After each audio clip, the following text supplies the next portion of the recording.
Hey, this is Pastor Brian, and I'm answering the question, where do you start when you start the life journaling process? Life journaling is a process for reading and responding to God's Word on a daily basis, and we hand out this First Steps Life Journaling Guide, and you'll see that most of it is just a schedule for what to read on a particular day.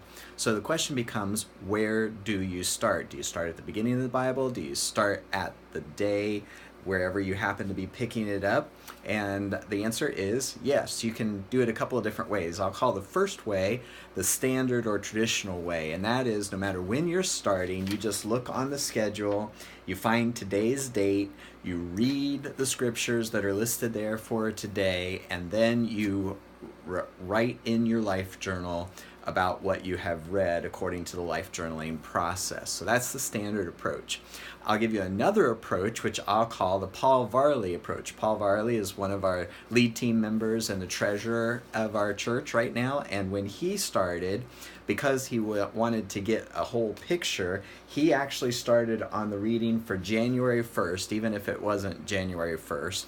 And he would just go day by day so that he could read the scriptures in context, one right after the other. In the traditional approach, if you miss a day, you don't try to catch up. You just pick up whatever today's date is, you look at that, and you read and respond to God's Word for that particular day.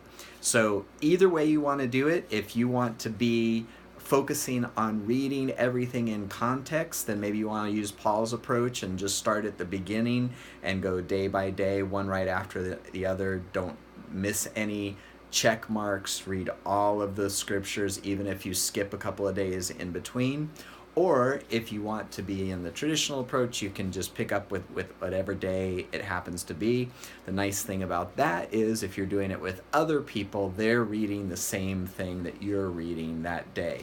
But here's the key.